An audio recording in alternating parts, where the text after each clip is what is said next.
Implementa BIM para lograr una mayor rentabilidad en tus proyectos. Soy María José de Tesanos, CEO de MDT Arquitectura, y te doy la bienvenida al podcast de BIM Online. Estoy aquí para compartir contigo mis conocimientos y experiencia trabajando en proyectos con BIM para que puedas tomar acción y avanzar en el proceso de implementar BIM, que traerá más eficiencia y productividad a tus proyectos.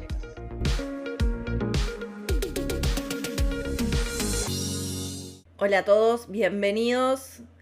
Vamos a escuchar lo que fue la segunda parte de un encuentro súper interesante, como siempre, con Fernando Valderrama, consultor estratégico de RIB Spain y vinculado al desarrollo de Presto, donde estuvimos hablando de muchísimas cosas. En este segundo episodio, en esta segunda parte, hablamos sobre la resistencia al cambio, sobre este cambio tan necesario en el pensamiento y cómo al final esta transformación digital es un tema cultural. Así que está súper interesante esta segunda parte. Te dejo con lo que fue el encuentro con Fernando Valderrama. Es que la base de todo es la forma de pensar, ¿no? Esta nueva cultura digitalizada es la base de todo este proceso. Por eso, por lo menos yo abogo mucho por eso, o intento como hablar mucho, transmitir ese mensaje que por encima de todo es el tema de la cultura y de la mentalidad, ¿no? Cambiar esa forma de pensar de tantos años que se hizo por igual, pero si siempre se hizo igual, bueno, pero en realidad hay otra forma que trae muchos beneficios y que vale la pena indagar en ese lugar, ¿no? Y ver cómo se puede hacer esa transformación. Muros compuestos he visto muchos, te quiero aclarar. Sí, claro. Ascensores no, pero muros he visto muchísimos. Y también intentando como en los procesos del desarrollo de ese modelo, cómo se puede generar un proceso que sea eficiente y pensar también que no estamos solos atrás de un escritorio, sino que ese modelo va a ser utilizado por distintos actores a medida que el proyecto avanza, ¿no? Claro, hay una idea que es interesante, pero que es una forma de ver las cosas, que es la idea tradicional, que a mí me gusta mucho que conste. La idea tradicional es el que proyecta algo sin saber cómo se va a ejecutar, pero sabiendo que se puede ejecutar. Es decir, yo hago, ¿qué te voy a decir? Un voladizo de 10 metros. No sé cómo lo van a hacer, pero yo sé que ese voladizo, pues le he puesto un canto o está dentro de una estructura, sé que ese voladizo se puede hacer. ¿Y si proyecto uno de 30? Bueno, es más difícil, tengo que pensar un poco más. ¿Lo podrán hacer ese voladizo de 30, que puede ser una cubierta de un estadio? Claro, le tengo que dar. El profesional tiene un firewall que es muy sano. Es decir, yo proyecto sin estar completamente seguro de cómo, pero sé que alguien vendrá y tendrá varias formas de hacerlo, que eso es lo que se llama además constructibilidad. La facilidad para encontrar diferentes maneras de construir una cosa que a mí se me ha ocurrido. En el límite, y esto ocurre, hay constructibilidad cero. Es decir, a mí se me ha ocurrido una cosa que no se puede construir, ¿no? Porque no hay manera humana de hacerlo. Yo quiero hacer una esfera que esté dentro de otra y que esté en el vacío. Bueno, pues no puedo hacerlo. Se cae dentro, ¿no? O sea, aunque la haga. Es un poco un ejemplo extremo. Pero hay muchas cosas del proyecto que no son construibles, que cuando llega la empresa dice, esto, perdona, tú lo habrás pensado, pero ¿cómo puedo...? Pues que a cosas tan sencillas como a veces ves de algo que está puesto en la fachada, un elemento auxiliar, que está puesto a 3 metros de los huecos más cercanos. ¿Y cómo lo pones? Con una grúa, y el día que se rompe, es que he visto algún caso así recientemente, una antena o algo así, digo, el día que se rompe, ¿cómo llegas allí? O el día que lo construyes, ¿no? Pero sin embargo en el plano, pues está tan tranquilo, ¿no? Parece que... Esto tenía que ver con que hay un firewall que siempre ha sido muy interesante, que es el arquitecto sabe diseñar y sabe de construir lo justo para saber que se puede construir. Pero ¿qué ocurre? Que hoy día, con la digitalización, eso ya empieza a quedarse muy corto, porque la integración de la información permite o casi requiere que esté más decidida la forma de construir cuando tú proyectas. Es decir, no me vale, haz algo, haces a médula de 20 metros que alguien llegará. No. Ya desde el principio tienes que tener claro si la estructura tiene el canto suficiente, si va a ser pues una viga Birdel o va a ser una viga de acero colgada o va a ser lo que sea. Es decir, cada vez ese ese firewall que era muy sano en la etapa predigital, porque si no te volverías loco, es decir, si, exagerando un poco, si alguien supiera muchísimo de construcción, casi no podría proyectar, porque todo el rato estaría pensando, uy, esto que estoy poniendo, luego se podría hacer, tomarías demasiadas decisiones condicionadas, ¿no? Por decir un ejemplo, una vez comenté cómo me gustaba tal edificio que le habían dado un premio y me dijo un constructor, pues está muy mal, porque tiene una planta de 400 metros cuadrados y eso es demasiado poco para hormigonar en una semana. Entonces, es poco eficiente. Digo, bueno, claro, pensé, sí es poco eficiente, pero es que justamente yo quiero 400 metros cuadrados. Te vendría mejor 600, porque es lo que se hormigona en una semana y entonces tienes todo el equipo feliz, pero yo no puedo proyectar. Cuando pongo 400 metros, si sé de construcción, diré, no es el óptimo. Vale, ese es un ejemplo. Si sabes mucho de construcción, dedícate a construir porque te va a ser más difícil proyectar. Pero hoy día ese firewall se va rompiendo y cuando tú haces un modelo BIM, cada vez más ya tienes que estar seguro de dónde vas a poner las grúas, por decir algo que nos podía importar poquísimo en la etapa predigital. Pues a lo mejor ahora simplemente tienes que pensar si esto se hace con 2 grúas o con 3 y antes no te importaba, ¿no? Tener en cuenta el enfoque de los otros actores, ¿no? Por eso también es tan difícil, pero es tan importante en la etapa ya de proyecto de diseño tener en cuenta los enfoques de quienes van a construir, quienes van a hacer la instalación sanitaria, eléctrica, quienes van a prever la grúa, dónde va, o sea, como tener ya todo ese enfoque. Pasa que es tan difícil ese cambio cuando estamos acostumbrados a una industria tan individualizada, ¿no? Tan individual en mi proyecto es mío, hay como algo de mi proyecto es mío y después lo transmito y bueno, y se termina construyendo otra cosa en ese proceso, ¿no? Pero falta como ese cambio todavía, me parece. Pero yo creo que en España ya lo están previendo, ¿no? Desde este plan BIM, lo que tú decías, ya el enfoque de todos los asesores y un poco también lo hablabas con respecto a cómo Presto prevé también esta interoperabilidad o este trabajo con los posibles problemas que se pueden encontrar con los estándares, ¿no? Es tan importante tener en cuenta de cada uno desde su lugar el intercambiar con otros actores, ¿no? Fíjate, esto me recuerda a otro tema. Nosotros estamos muy bien integrados con BIM. En el tema BIM manda más el autor, los autores de los modelos y nosotros nos conectamos. Pero hay un tema que es muy bonito, que es que nosotros desde hace muchos años intentamos hacer una visión integrada del coste y el tiempo, del coste y de la planificación.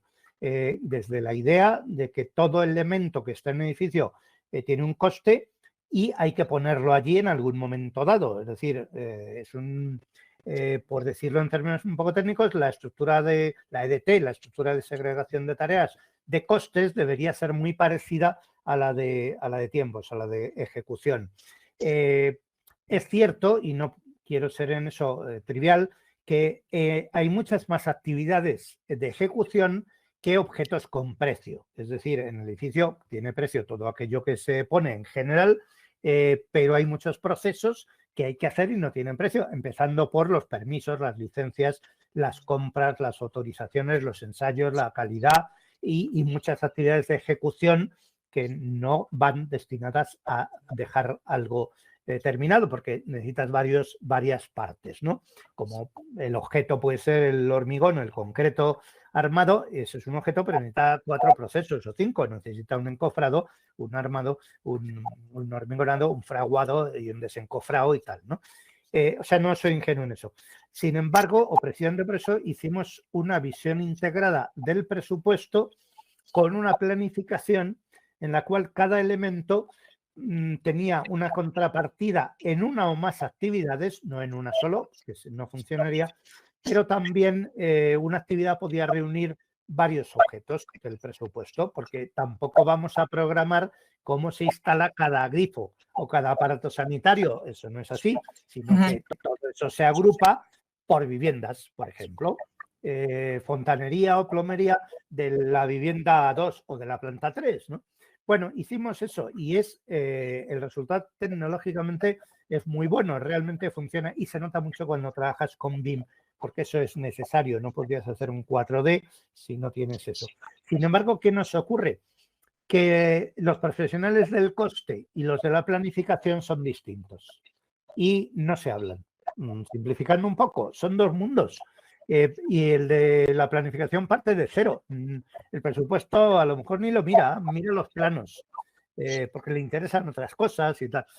¿Qué ocurre? Que hay una tecnología muy adecuada para el que quiere trabajar de forma integrada, pero los actores, los agentes, los players, como se dijera, los players, pues son distintos y no sacan todo ese partido. Sin embargo, ¿qué ocurre con la gente joven? Pues que la gente joven sí que entiende que tiene que tener esa información más unificada, que si yo hago un modelo BIM, los elementos del modelo tienen que tener una contrapartida en el precio y una contrapartida en la ejecución, y que si eso lo tienes cosido y vinculado, pues sabes perfectamente el coste de lo que tienes que ejecutar, lo que te pagan cada mes, o sea, está todo en un unido. Pero le cuesta mucho al sector, o sea, necesita generaciones hasta que empiezan a ver ese otro enfoque integrado, ¿no? Y desde la formación también me parece que es tan importante, ¿no? Para quien se está formando o adquirir nuevas experiencias ya como profesionales, viendo como esa formación con un enfoque distinto. Y ahí te quería preguntar, Fernando, ¿ustedes tienen como un programa de capacitaciones y de Sí. webinar? ¿Cómo es este tipo, cómo eligen la temática y la difusión? Sí, nosotros tenemos un programa de apoyo a las instituciones docentes. Nosotros capacidad docente tenemos poca, la que tenemos la usamos encantados, hacemos webinars todas las semanas. Esta mañana he hecho yo un webinar sobre cómo hacer una gestión de costes de control desde el punto de vista de la empresa consultora. Cómo hacer esa gestión solo con las facturas, que es un tema que me ha divertido mucho. Solo con una buena factura, cómo saber todo, qué le debes a alguien, quién te está, qué subcontratista te quiere cobrar de más, o cuál es el coste real de algo que estás haciendo, qué tienes que pagar al cliente. Bueno, ese es uno. Son webinars gratuitos que muchas veces no tienen ni que ver con Presto, ¿no?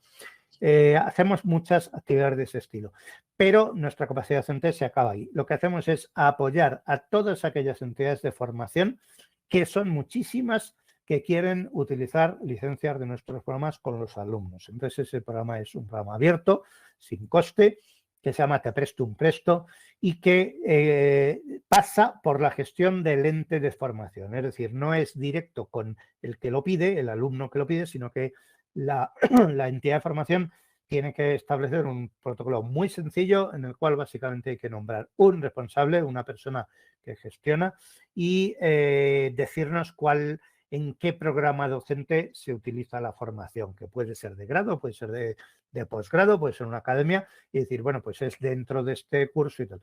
Y con eso nosotros le habilitamos una línea de licencias que creo que últimamente incluso creo que se la autogestionan, es decir, que ya nosotros, esto no estoy seguro, pero vamos hacia eso. Nosotros ya cada vez no queremos pasar por darme un Excel de correos electrónicos y no, toma otro que se me olvidó un alumno, ahora añádeme este. No, damos una web y en la web a lo mejor hay un límite de 40 alumnos o de 50 o de 100 y la institución da de alta los que quiere y eso dura un año o lo que tenga que durar, ¿no?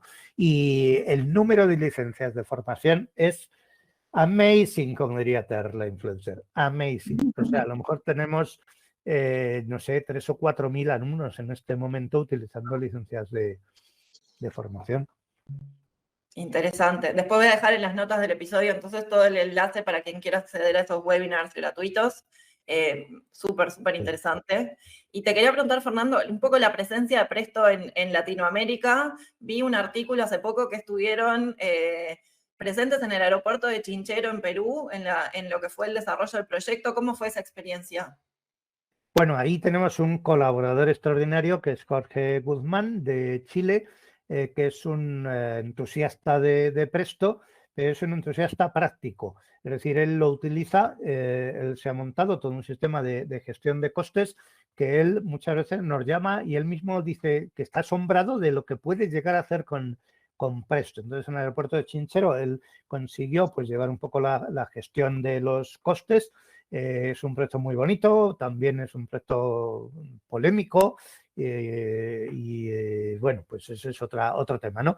Pero entonces, ¿qué es lo que pasa? Que él llegó y se encontró en un momento dado, como pasa a veces con los que llegan, que hay un caos de números y de cifras y de lo que hay que facturar por aquí y por allá. Hay diferentes fuentes de información y hay mucha gente muy inteligente y muy capaz, o sea que eso es así.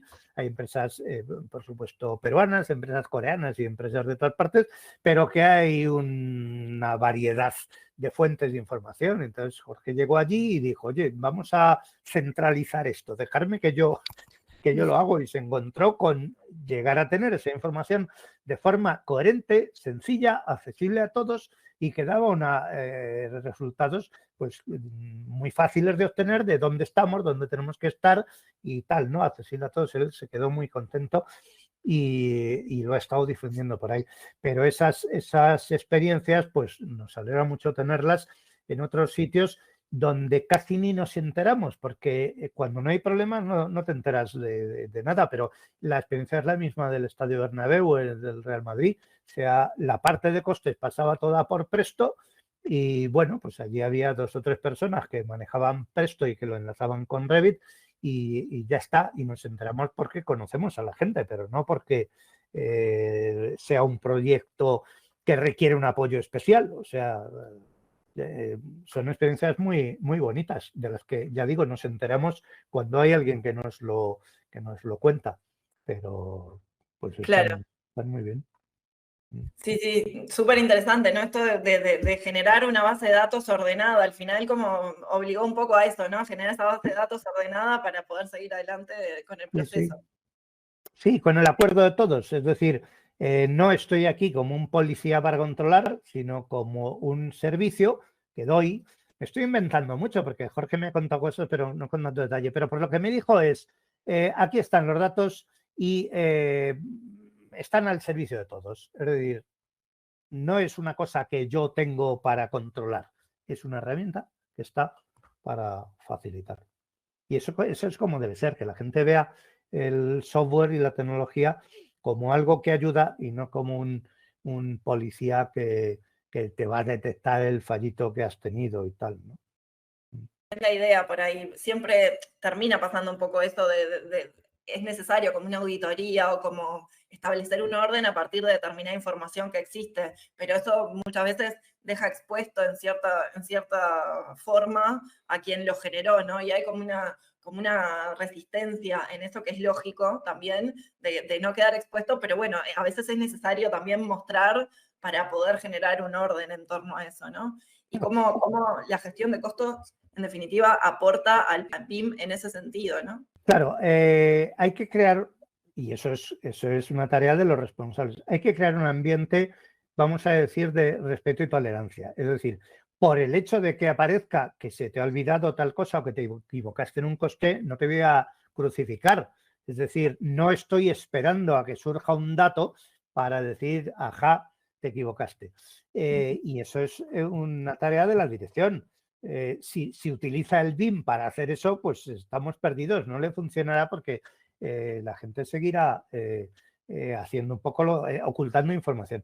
Lo que sí es cierto es que hay una nueva visión de compartir información que antes no existía tanto. Cuando la primera experiencia BIM que nos contaron en España, gente que realmente lo estaba usando en la práctica, fue el tema de Crossrails, que es una de las líneas de metro nuevas de Londres, que la cruza así en diagonal, pero se llama Crossrail y es una obra espectacular de, pues no sé, 14.000 millones de libras o algo así, y se utilizó BIM antes de que el BIM estuviera tan como difundido, ¿no?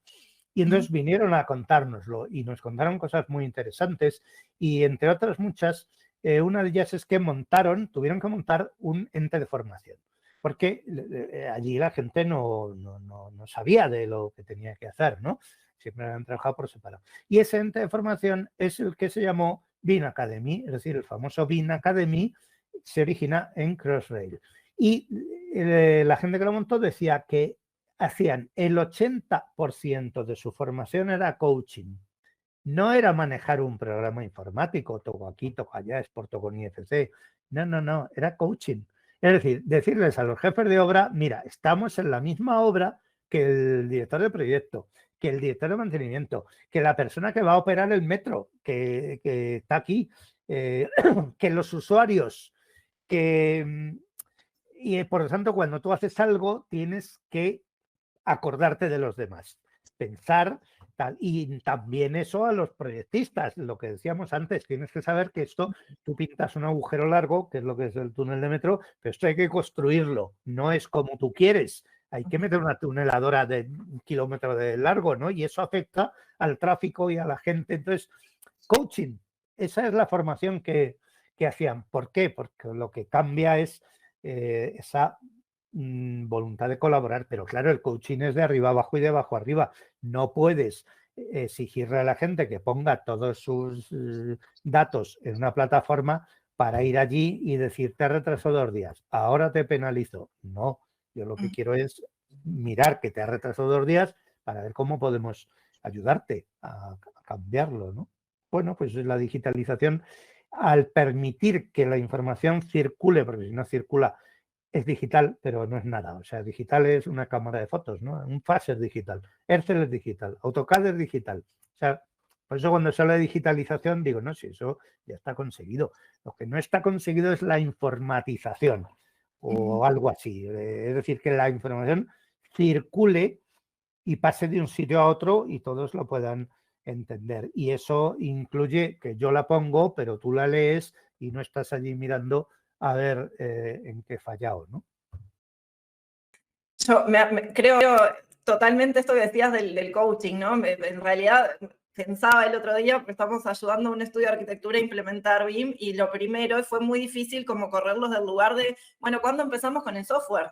Ellos querían entrar, y en realidad empieza como un proceso anterior de hablar de qué es BIM, de también ver un poco, hacer ese diagnóstico que tan necesario es y que tan incómodo es también, ¿no? De ver, pero no, nosotros trabajamos bien, o sea, es como que hay una resistencia a querer mostrar también cómo se trabaja, o en realidad es potenciar esos procesos que ya existen con la parte digital, pero cuesta un poco, y después terminaron agradeciendo y decían, bueno, al final esto fue como una especie de terapia grupal, Claro. terminó sirviendo para ellos mismos entusiasmarse y ver cómo podían seguir cambiando cosas después. Pero sí somos un poco coaches, ¿no? Desde Claro. este lugar. Es que es muy importante, es que el ser humano no cambia si no se dan las condiciones para que cambie. El otro día tuvimos una sesión muy bonita del cambio desde el punto de vista neuronal, del cambio del cerebro, ¿no? Y entonces, ¿qué mecanismos tiene el cerebro para cambiar o no cambiar? Y uno de ellos es que no cambiamos porque llevamos millones de años eligiendo el sistema más sencillo, gracias a lo cual somos muy eficientes. Decía la persona que lo hizo, Noemí Álvarez, decía, claro, tú te duchas, pero no piensas cómo. O sea, tú entras en la ducha y sales y todos los días te duchas igual y no te... sin pensar, ¿no? Porque ese es el camino rápido, no vas a estar todos los días. Pero de vez en cuando cambia el entorno y entonces el entorno te obliga o te sugiere cambiar, pero tu cerebro prefiere ir por el camino trillado que es por el que va todo el mundo, ¿no? Entonces hay que estimular esos mecanismos de cambio porque si no, no cambias y además con razón. O sea, cambiar por cambiar, porque alguien ha dicho que cambiar. Bueno, estamos viendo muchos ejemplos casi pues, continuos de cómo alguien quiere cambiar algo que funciona, como dicen los americanos, si no está roto no lo arregles. Es que hay muchos procedimientos que funcionan, pero hay otros que claramente y manifiestamente no. Entonces, vamos a por eso que no funciona. En la construcción es muy fácil encontrar los que no funcionan, pero si hay algo que está así bien, pues oye, ¿no? A veces siempre hay un jefe de obra que es muy bueno y que si le impones procedimientos pues que hacen falta para otros, pues a lo mejor a él le va a ir peor, pero no es...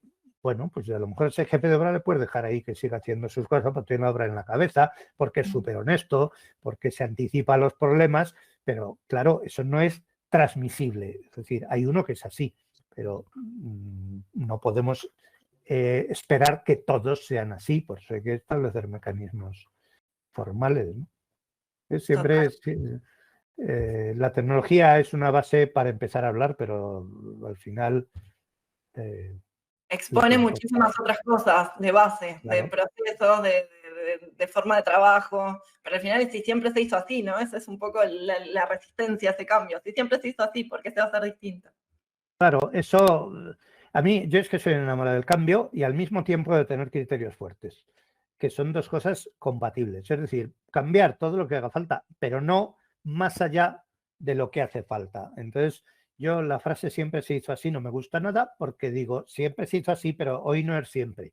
Siempre fue ayer, pero hoy es otro. Entonces, sí, siempre se hizo así, ¿vale? Hasta hace un minuto. Pero es que ahora resulta que ha aparecido esto, o esto otro, o esta tecnología que no había, o esta persona nueva, o lo que sea, ¿no? Pero otras veces, pues algo funciona y ahí puede seguir funcionando. Y cuando llega alguien y lo quiere cambiar y ya sabes que no, pues todo el mundo dice, pero a ver, ¿por qué vamos a tener ahora que cambiar esta plataforma de reportar no sé qué si tenemos la nuestra que resuelve todos esos problemas y llega funcionando muchos años, ¿no? Bueno, ahí está la gracia de la gestión del cambio. Hay que hacer que el cerebro genere hormonas que te obligan a cambiar, porque si no, tienes unas que como es eso, que se realimentan ellas solas y te generan endorfinas y estar muy a gusto. Entonces, hay que alimentar al cerebro con otras cosas nuevas, ¿no? Exacto. Y el entorno ayuda tanto, ¿no? Cuando se apalanca a través, aunque sea por lo mandatorio solamente, pero apalanca el entusiasmo también en el entorno y ver cómo también, bueno, si otros lo están haciendo es porque por ahí hay que hacerlo. Y si ese es un llamador, quizás no es el más feliz, pero si es un llamador, bueno, bienvenido sea también para este cambio, ¿no? Claro, hay una forma del entorno que es la presión social que en el caso del BIM pues ha pasado ya a un punto donde ya ayuda mucho. Es decir, tú podías alardear hace años de que no planificabas. Y además es que yo he dado muchos cursos, todo el mundo dice, eso no sirve para nada, el diagrama Gantt no sirve para nada, el diagrama Gantt no dura una semana, entonces un diagrama Gantt en la semana está antiguo. Eso era estándar del sector. Hoy día ya no puedes decir eso, porque ya va a venir alguien, probablemente más joven o no, que te va a decir, mira, vamos a ver, yo no me puedo meter en una obra de 200 millones de euros si no tenemos un framework, un marco común, donde sabemos lo que va a pasar mañana y pasado, pues yo tengo que encargar unos prefabricados y tú lo sabes, pero yo no lo sé, yo tengo que montar una grúa, desmontar, comprar cosas muy caras, implicar a mucha gente. Entonces, el entorno cambia en ese sentido y te ayuda porque ya puedes hablar de planificar. Otra cosa que yo no podía hablar, y esto es sorprendente, hasta hace 20 años yo en cursos de costes de mediciones para arquitectos no podía mencionar sobrecostes, porque se levantaba alguien y me decía, mira, la buena arquitectura no se puede limitar el coste o no se puede, la arquitectura cambia, o sea, la construcción cambia, no sé lo que te vas a encontrar y la buena arquitectura no, pues lo decían, me pasaba, ¿no? Eso... Pero comentáselo al inversor, que es el que pone, o sea... Ya, pero no se podía hablar de eso ni del cliente en un entorno como el español, donde el arquitecto pues, ha sido una persona que ha tenido su visión de yo estoy en la cumbre de la superioridad moral aquí arriba y los demás pues bueno, pues eso ha cambiado y ahora claro que desde el 2007-2008 se puede hablar de sobrecostes, de hecho se han escrito libros sobre obras públicas con sobrecostes y se ha hablado mucho de eso, siempre se elude a algunos arquitectos que están protegidos del sobrecoste y siempre se cita a otros que no, como por ejemplo Calatrava, puedes hablar de sobrecostes de Calatrava sin ningún problema, pero ya se puede hablar. Y por lo tanto es un tema asumido, o sea, ya le puedes decir a un arquitecto, mira, perdona, es que esta solución de fachada es muy cara y entonces yo estos pisos los tengo que vender a gente que pagará 3.000 euros por metro o lo que fuera, si yo descuento el solar y quito esto y pongo tal, yo este piso no lo puedo hacer, entonces no me puedes colocar esta fachada. Entonces eso ya hoy se entiende bastante bien, salvo en algunos reductos que, bueno, pues se lo pueden permitir. Entonces eso ha cambiado mucho y me alegro también de recordar o de comentar que el tema de la sostenibilidad empieza a tener claramente no ya una presión social, la presión social sobre sostenibilidad es abrumadora, muchas veces un poco desencaminada, pero existe y es muy importante. Pero ya empieza a haber claramente una tendencia en la que la gente y la construcción y muchos otros sectores ya tienen claro que tienen que hacer vivienda sostenible, que tienen que hacer soluciones industrializadas porque son limpias, porque no hay ¿cómo se llama esto? Porque no hay mermas, porque no hay residuos, porque no se tira tanto material, porque es más segura, 1000 veces más, bueno, 1000 no, es 9 veces más seguro trabajar en una fábrica haciendo una fachada que trabajar en el 9º piso o en cualquier piso más allá del primero haciendo esa fachada, ¿no? La siniestralidad es 9 o 10 veces inferior. Es decir, hay indicadores muy buenos de que se está mejorando todo eso, de que se está electrificando la construcción, sin ninguna duda, de que se está yendo a sistemas de aerotermia, a sistemas de pasivo de consumo casi nulo. Todo eso es muy positivo y no tiene marcha atrás. O sea, ya nadie, no pongas una caldera de gasóleo, excepto que sea un sitio aisladísimo donde no hay otra solución posible, porque realmente hay una conciencia del cambio y todo eso se realimenta. O sea que yo en eso soy bastante positivo. Las cosas no pasan tan deprisa como uno cree, pero acaban pasando. Y debe haber pasado un poco, me imagino, como también a los comienzos de Presto, esa resistencia, hablamos de la resistencia al cambio, ¿no? Esa resistencia de pasar del Excel, del clásico Excel, a trabajar con un software de gestión de costos, ¿no? ¿Cómo fue como esa experiencia y después empezar a ver los beneficios de forma inmediata, ¿no? Bueno, nosotros tuvimos muchísima suerte en España. En otros países se ocurre eso, ¿no? Que se sigue trabajando con Excel y dices, pero ¿cómo podéis hacer esto así? Si es que esto... pero en España tuvimos suerte. Desde el primer momento llegamos en un momento en el que la tecnología era muy atractiva. El comprar un ordenador, estoy hablando de hace muchísimos años, de los años 80 del siglo pasado. Comprar un ordenador eran muy caros, pero los arquitectos les gustaba mucho esas cosas de las máquinas y el ordenador era un arquitecto, en España el arquitecto es muy tecnológico, en otros países tal vez menos. Y entonces entró de una forma completamente natural. Es decir, compraban ese ordenador y la primera tarea que hacían eran los presupuestos.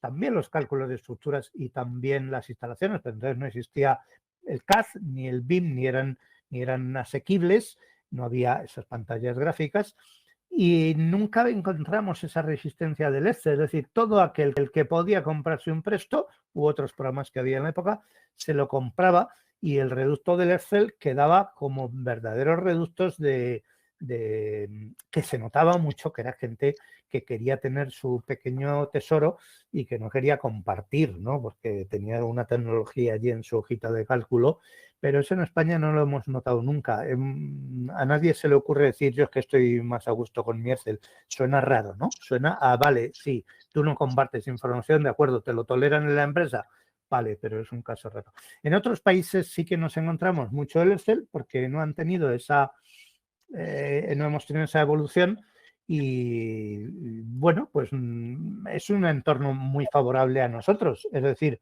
al no haber herramientas alternativas buenas, pues en cuanto que ves lo que se puede hacer con Presto, pues los primeros que se convencen son por arriba las empresas.